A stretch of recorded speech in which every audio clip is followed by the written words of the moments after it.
folks, and happy Easter. It is Easter Sunday, and we are headed south on Pine Grove Road. As you can see, we are not in private parks today. We are in the Blazer.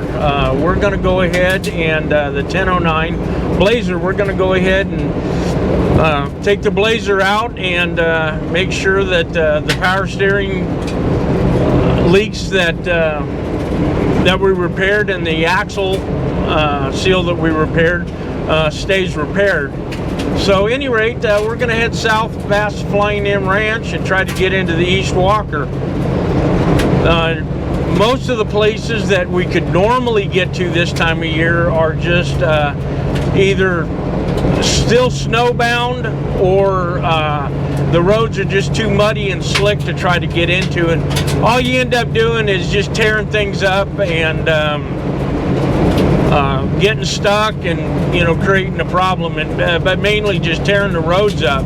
And we're all about treading lightly here on this channel. So if the roads are too tore up, we'll just turn around and go back, and or if they're too muddy and too slick, we'll just turn around and go back and come at them another day.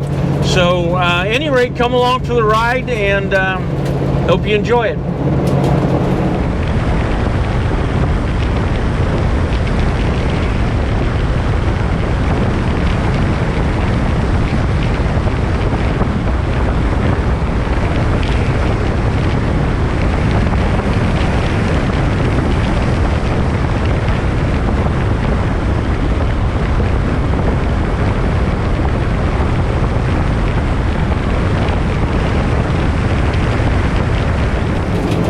Alright folks, we're coming down into the little valley here where the Flying M Ranch is.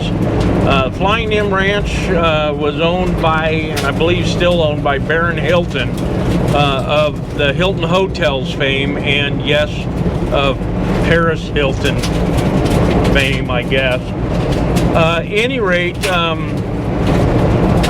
this whole area had been locked up, you know, so that you really, folks couldn't really go ahead and come down here and enjoy the East Walker. Let me go ahead and kind of pan the camera around it. If you look there, that's some airplane hangars, and there's a long enough runway there to land Learjets at. So there's been an awful lot of real famous people down in here. If you Google the name Steve Fossett, he was a famous pilot that took off from here several years ago and was never seen or heard from again.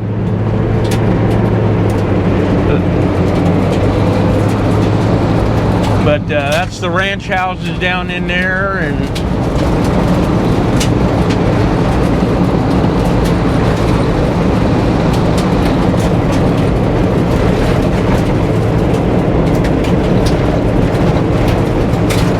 more airplane hangars over there.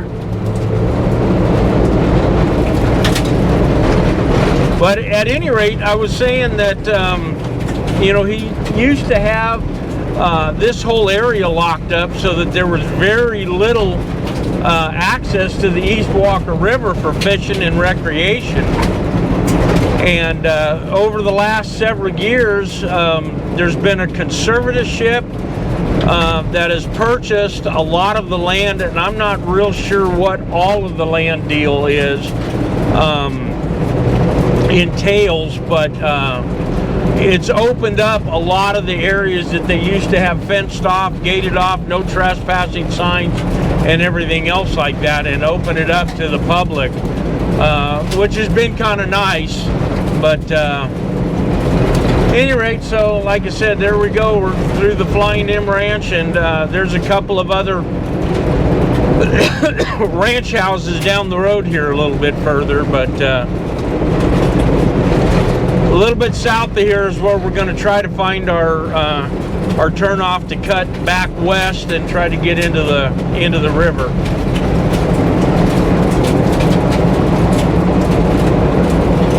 Butters is ready for it. He's ready to get out and go run around and check things out by the river.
All right, some of you guys may have noticed, but the tires are looking pretty flat.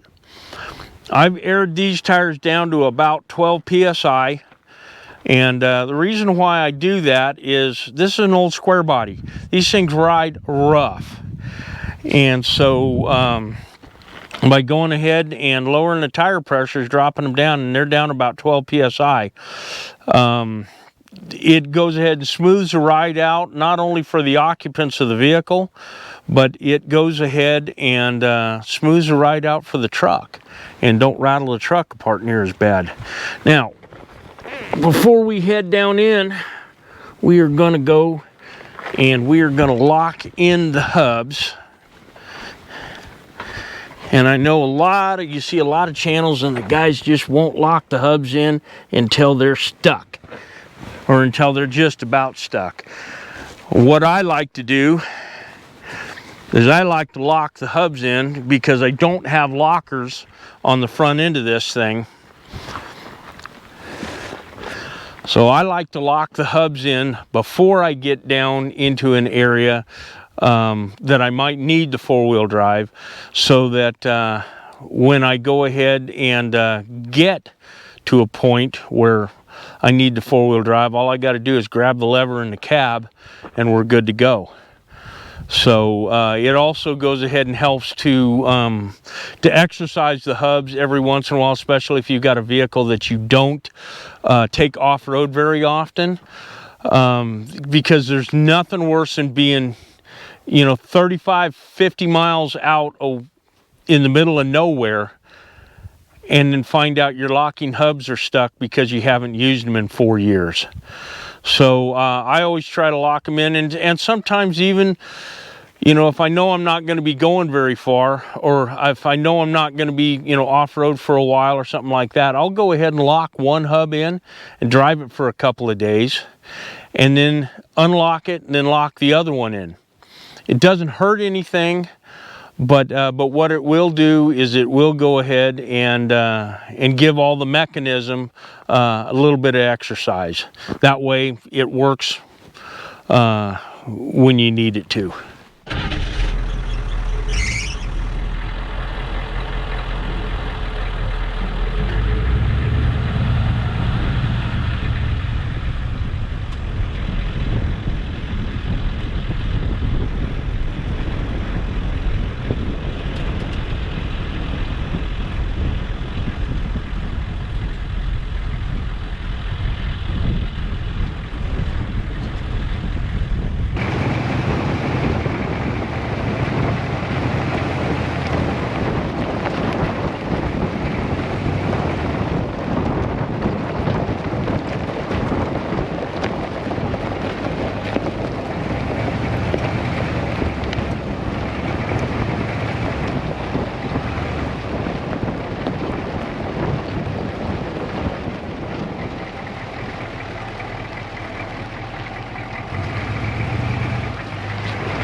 right, you can see this kind of flat area here.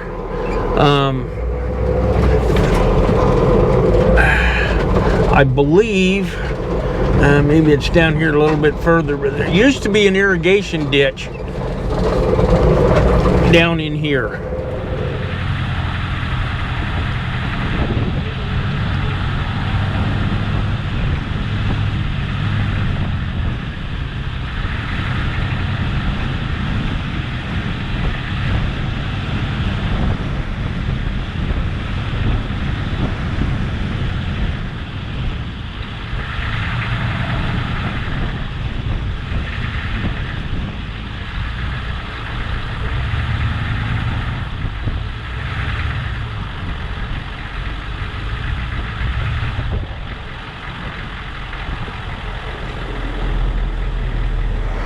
All right, folks, here we are on the lovely East Fork of the Walker River.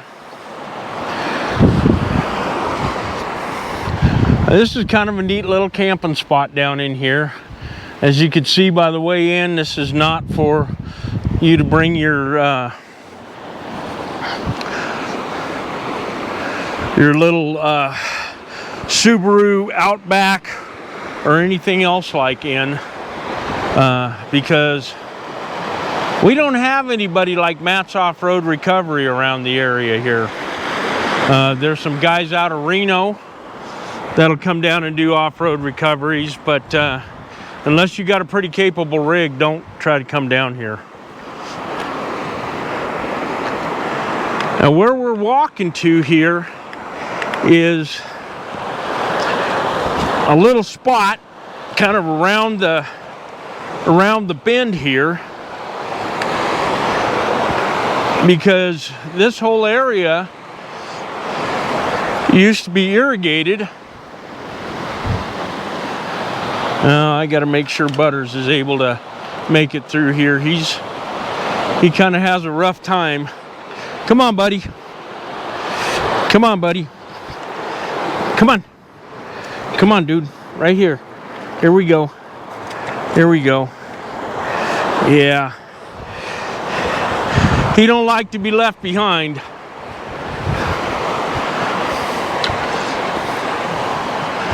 But at any rate, what I was saying, this whole area was irrigated.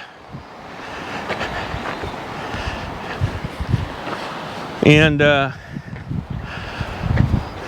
there was an irrigation ditch that came right through the side of the mountain here. They tunneled it through. And once we get up here a little ways, we'll show you.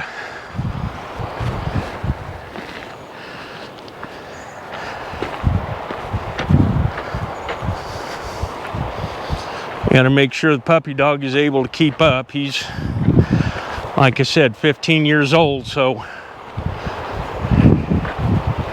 he don't move as quickly as he used to. But then neither do I.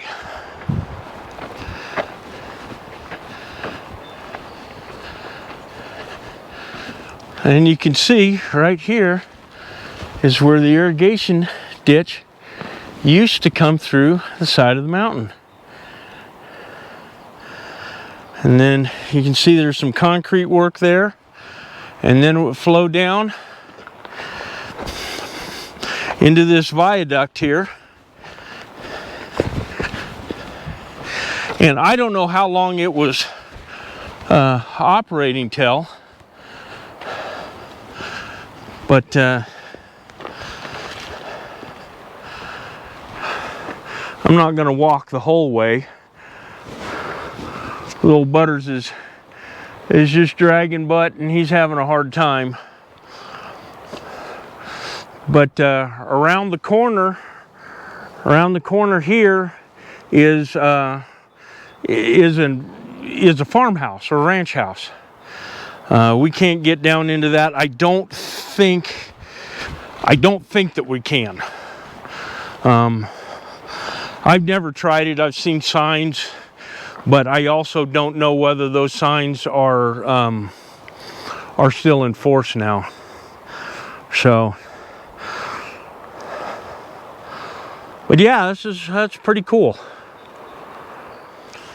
And you guys can see how beautiful it is out here. And what we get up here in Nevada that a lot of places don't is that just absolute stark line between the deep blue sky and the mountain ridges.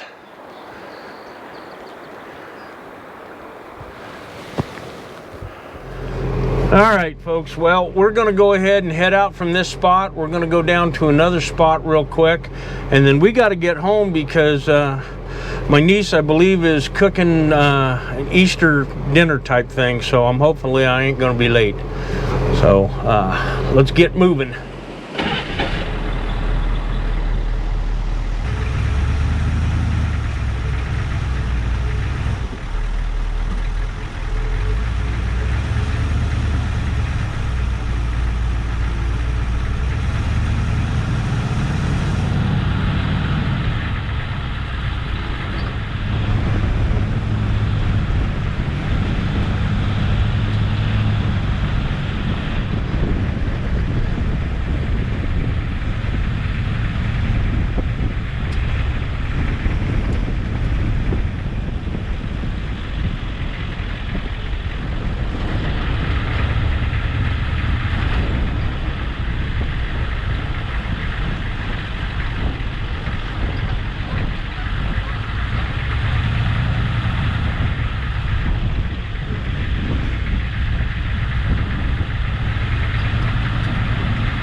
Okay, we have come to a closed gate, and honestly, I just don't want to get out, mess around with opening and closing the gate back up again. These gates, when you find them like this, you leave them as you found them. So if they're open when you find them, leave them open. If they're closed, open them, drive through, and close them again. These are cattle drift fences. These aren't property line fences, although they may be. But at any rate, if you leave a gate open, you know, cattle can get from one range to another, and can be a real problem for the ranchers. So that's just kind of the rule of the desert out here, is you leave the gates as you found them. If they got a lock on them, then that means, you know, no going through. But this one here doesn't have a lock on it. So, but we need to get back. My niece is cooking Easter brunch, and I'm probably running a little late. So we're going to get on out of here and head on back.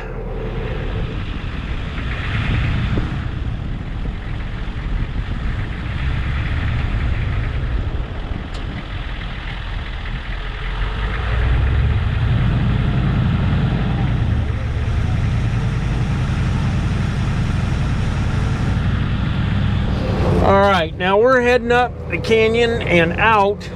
This is where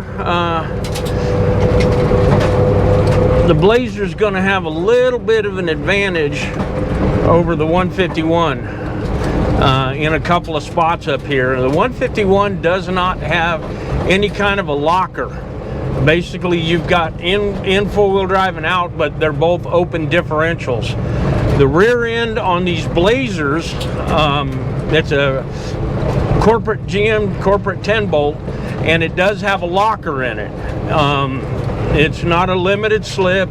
It is, you know, it's a full-on locker, not an air locker. So, you know, it takes a couple of spins before it locks that baby in. But the four-wheel drive and having that rear locker is going to help us climb up out of here, especially in this really loose sand that we're in.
Okay, I can see the ranch house now.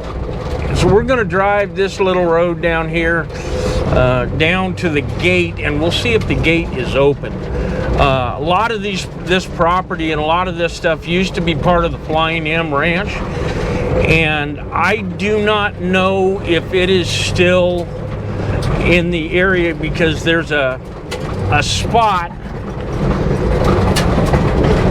that is or a clause in the you know, in all the paperwork, you know, or the agreement or whatever it is, that, you know, there's some of the areas that they can keep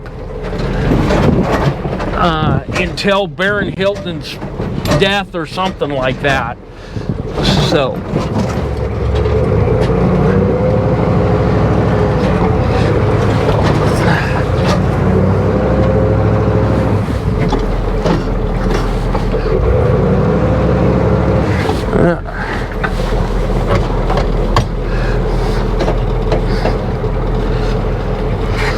all right, well, we have come up to a little bit of a tough spot here.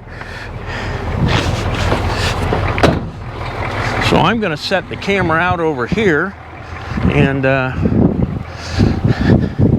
see if we can get some footage, some outside footage of the Blazer coming up this little hill here.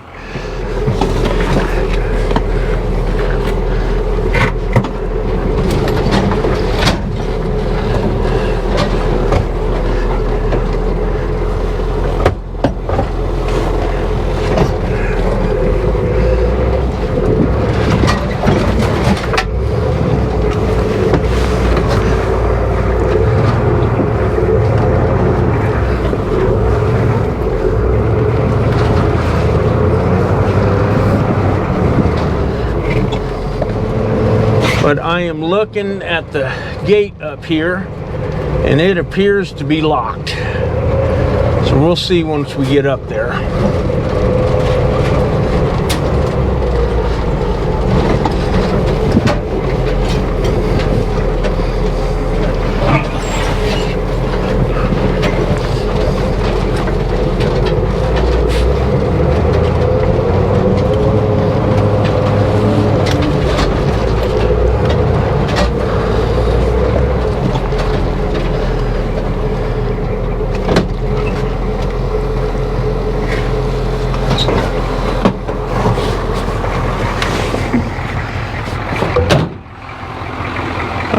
Well, this gate here says no hunting, but I imagine the one down below used to say no trespassing. And that sign kind of says road closed, but the main thing is, if you look at the gate here,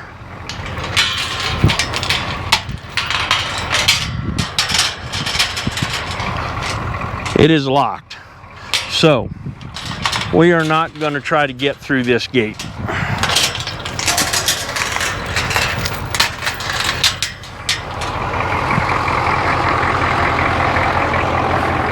So now we get to turn around and we get to go back through that spot that we just came through. Should be fun.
looks like we got some locals up here.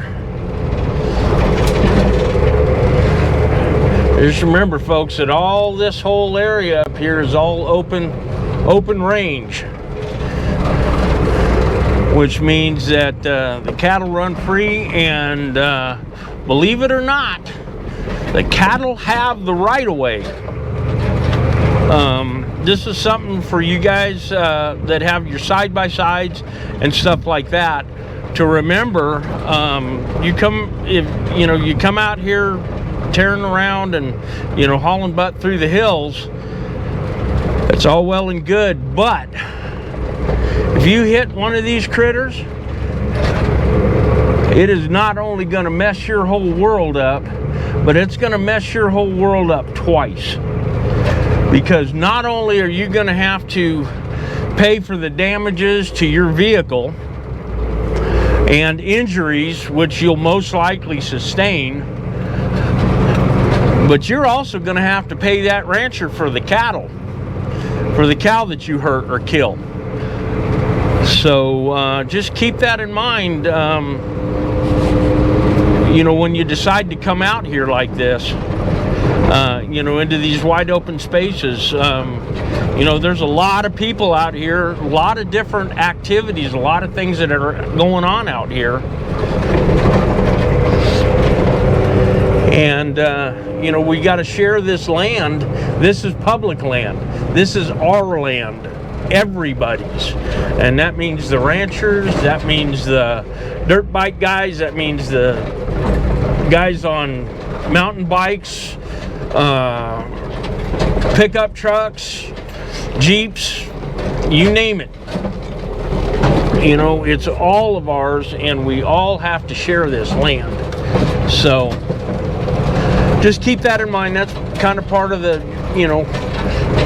that's one of the things that we have to remember as responsible citizens out here, and in order to be able to continue to use this land. Because BLM, honestly, Bureau of Land Management, they'd like nothing more, and I'm not talking about the local rangers. The local rangers and some of the local guys that I've talked to have been really wonderful people. But I'm talking about, the politicians, the bureaucrats, the ones up in Washington. They'd like nothing more than just to close all of this off, and so that they don't have to spend any effort maintaining it. So we got to be good stewards of the land.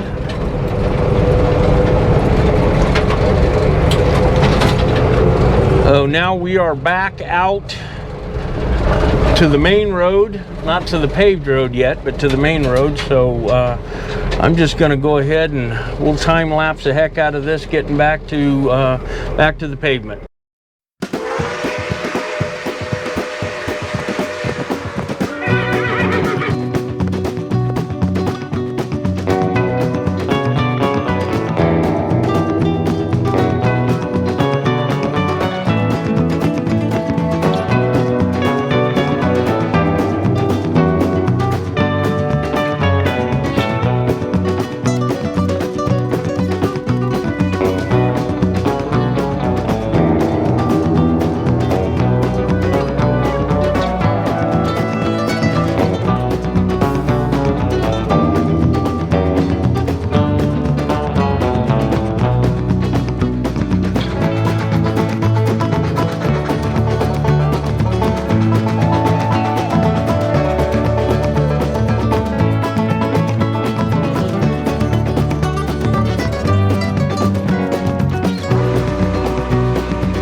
All right, folks. Well, we are almost to the pavement here. PFC Butters there needed to get some water and get out and stretch his legs. So this is about as good a place as any to stop and air back up. And you can see what I have here is a Milwaukee, just tire pump. So we had this thing set. We had these set at about 12, but they're fairly warm. So we're going to set them back up to 35. Now these take a while to pump back up. So this is not, if you're in a hurry to get this done, this is not the best way to go. But this is what I have, and this is what I use. The nice thing about it, it's not big and heavy and bulky. I usually carry a couple of batteries in the truck with me because I also have an M12 impact gun that I carry with me all the time.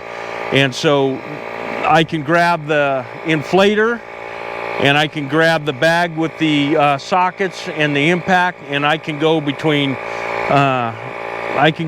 this truck here and private parts and whatever else I'm driving at the time. So it usually takes, it's going to take one full battery, and it might take part of another one to go ahead and get these all brought back up to 35. So at any rate, we'll just get them pumped up, and but I'm not going to bore you with that. Well, this is the last tire, and it only got it up to 30 psi before it the battery up and quit. So and it looks like it's got a little temperature warning sign on it as well.